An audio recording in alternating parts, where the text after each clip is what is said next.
नमस्कार दोस्तों।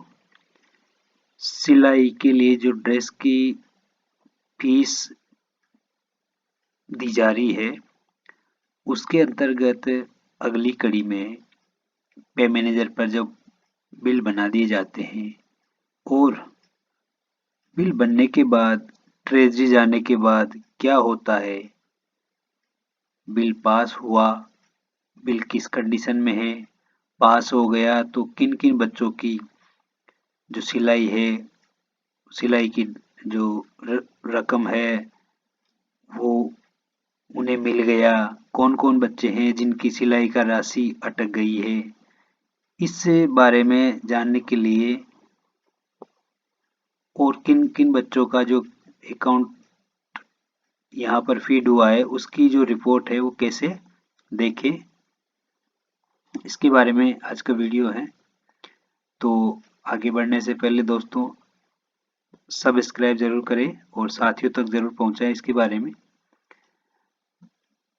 हम जो बिल बनाते हैं उस बिल को सबसे पहले बनने के बाद उसकी प्रोसेस चेक करने के लिए सीधा सा तरीका है, जो बिल स्टेटस है वहाँ पर हम चेक कर लेते हैं। जैसे ये मैंने अपने जो बिल बनाए थे दिसंबर में बिल बनाए थे और स्कॉलर के जो बिल है ये मेरे लगभग 283 बच्चों के बिल थे। उसमें से 2 बिल पर ऑब्जेक्शन हो गए, एक बिल पर ऑब्जेक्शन आया है इस प्रकार का, और ये ऑब्जेक्शन है डबल के नाम से है। डबल का ऑब्जेक्शन मतलब है कि ट्रेजी वाले ये कह रहे हैं कि जो बच्चों की सीट है इनर सीट वो डबल बार आ रही है, जबकि बिल को हम डाउनलोड करते हैं, बिल की जो रिपोर्ट डाउनलोड करते हैं उसमें इनर एक ही बार है और ये 167 जो बच्चे हैं उनकी सूची है मतलब, और इसको 200 से गुणा करने पर जितनी राशि बनती है उतनी राशि का ही बिल प्रिंट होता है। लेकिन जो ट्रेजी में जब देखते हैं तो उनके पास कुछ और ही होता है, तो उन्होंने ये रिजेक्ट का डबल के नाम से लगा दिया। बाकी दूसरे जो बिल है उनमें ऐसे समस्या नहीं आई है। और दूसरे जो यहाँ बिल है, जैसे ये बिल है यहाँ पर ईसीएस डन हो गया है, ये पास हो गया है और ये जो सारे बिल पास हो गए। ये जो बिल है इसमें मिसमैच अमाउंट जो सैंक्शन है उसका ऑब्जेक्शन लगा है। हालांकि यहाँ ऑब्जेक्शन लग गया है लेकिन इसके अलावा भी कोई समस्या है कि किन किन बच्चों के ऑब्जेक्शन लगा है उसकी रिपोर्ट जानने के लिए देखते हैं। इससे पहले हम ये देखते हैं कि जो इन बिलों की कंडीशन है वो क्या है। इसके लिए हम रिपोर्ट में जाएंगे। रिपोर्ट में जाने के बाद जो डीडीओ रिपोर्ट है, डीडीओ रिपोर्ट में बैंक रिलेटेड जो रिपोर्ट है उसमें जाएंगे। उसमें जाने के बाद जो यहाँ पर ये देखिए कि जो बैंक है, बैंक रिपोर्ट, उसमें आप देखेंगे कि बैंक जो सॉफ्ट कॉपी स्टेटस है वहाँ आप देखेंगे।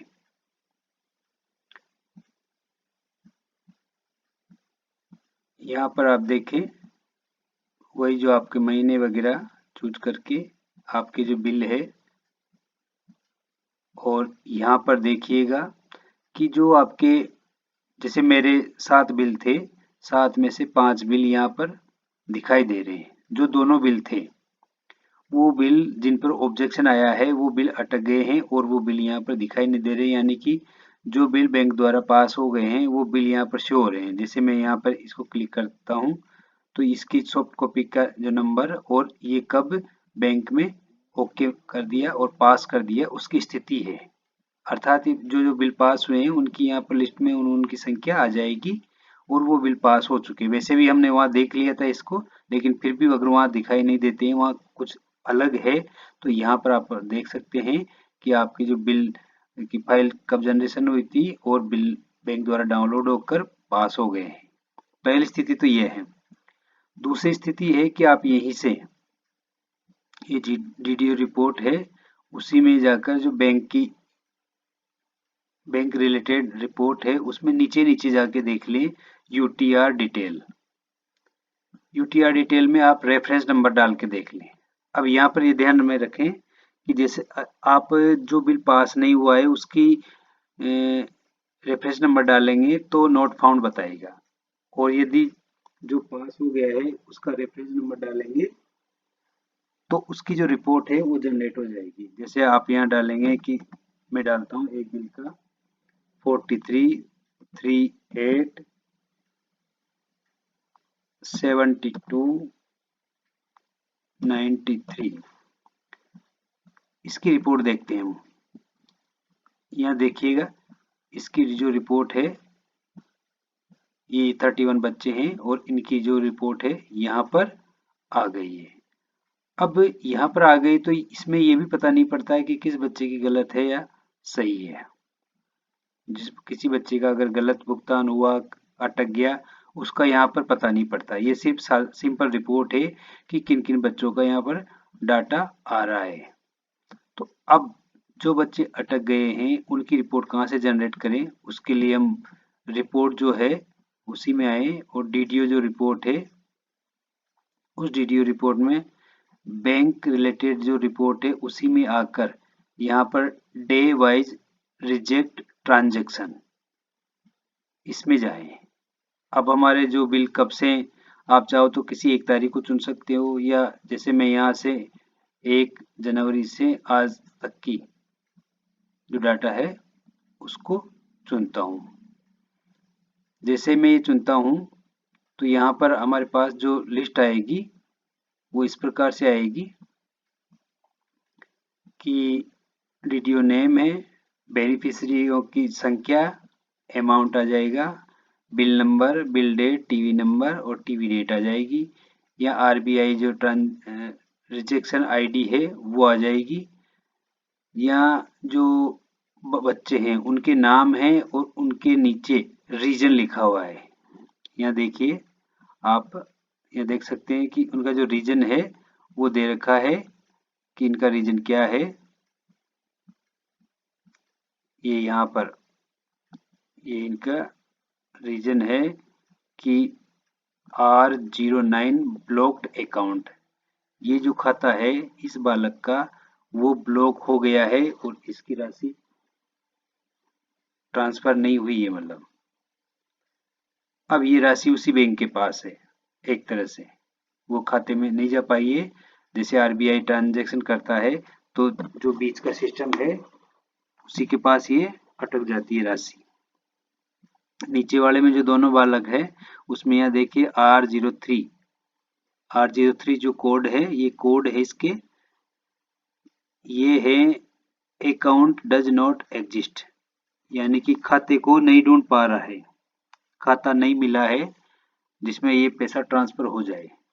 तो जाहिर है कि खाता क्लोज हो गया होगा, 6 महीने की लिए जो लेन देन वाली समस्या आती है वो उसकी वजह से खाता बंद हो जाता है एक तरह से, या डेट उसमें चले जाता है। तो ऐसे खातों को वापस लेन देन के लिए एप्लीकेशन देकर बच्चों से चालू करवाएं ताकि उनका जो ट्रांजेक्शन हो जाए, और अगर ये ब्लॉक अकाउंट है तो उसको अनब्लॉक करवाएं, या दूसरा जो हो सके दूसरे खातों की समस्या हो। लेकिन अब ये पैसा बीच में अटका हुआ है तो इसकी समस्या का जो नवीन समाधान होंगे उस पर हम चर्चा करेंगे। अभी ये नवीन समस्याएं आ रही है, इसका समाधान क्या होता है। नीचे नीचे वाला है रिटर्न फॉर आरबीआई। अब यहाँ एक नई समस्या आ गई, ये जो ऊपर अकाउंट नंबर दे रखे हैं 33910, ये किसी और बैंक के हैं और आईएफएससी कोड एसबीआई के हैं। नई समस्या है, खाता किसी अन्य बैंक का है और आईएफएससी कोड किसी दूसरे बैंक के डाल दिए गए हैं जन आधार में। अब इस आईएफएससी कोड पर पैसा गया और उस खाते को ढूंढा गया तो वो नहीं मिला, और ये जो पैसा है यहाँ से रिटर्न हो गया आरबीआई के पास, तो ये भी ट्रांसफर नहीं हुआ है। तो ये जो समस्याएं आ रही है इनका समाधान यही है कि जो जैसे ये डज नॉट एग्जिस्ट है तो इन खातों को चालू करवाएं, ब्लॉक है तो उन्हें चालू करवाएं, रिटर्न हो गया तो इसका संशोधन कराएं, और इस प्रक्रिया को यदि ये अटक रही है बीच में तो इसको फिर से दोबारा करवाएं। ध्यान दें, ये जो 1475 नंबर का बिल है और 7293 के, ये दोनों जो बालक है एक ही बिल के हैं और ये एक बिल का है। तो ये जो बिल है दोनों, इन बिल की ये कंडीशन है कि ये पास हो चुका, ये बिल पास हो चुके हैं। जो बिल पास नहीं हुए हैं, अर्थात 2 बिल अटके हुए हैं, उनके बच्चे यहाँ शो नहीं हो रहे हैं। जैसे वो पास होने की कंडीशन में आएंगे, अर्थात उन पर टोकन नंबर जारी हो जाएगा और वो आगे टीवी नंबर की प्रोसेस पास की में जाएंगे, तब उनकी जो डिटेल है वो यहाँ पर शो होगी। पास होने के बाद जो समस्या आती है, उन बच्चों की लिस्ट यहाँ पर आप देख सकते हैं रिजेक्ट में जाकर। तो इस तरह से जो बच्चों का पेमेंट अटक गया है, जिन बच्चों को पेमेंट नहीं प्राप्त हुआ और बीच में आरबीआई या बैंक के सर्वर में कहीं पर फंसा हुआ है, उन बच्चों के यह लिस्ट है और इनका सॉल्यूशन शीघ्र करवाएं। हो सकता है बैंक से आप बात करें, और सबसे बढ़िया है कि आप जन आधार में इसको संशोधित करवाएं सबसे पहले तो, और फिर बैंक में या ट्रेजरी में बात करके इसको पुनः प्रोसेस में लेकर आगे बढ़ें। और ये भी हो सकता है कि आप जन आधार में करेक्शन कराने के बाद में इधर से प्रोसेस होने के बाद फिर से इसको दोबारा बनाएं।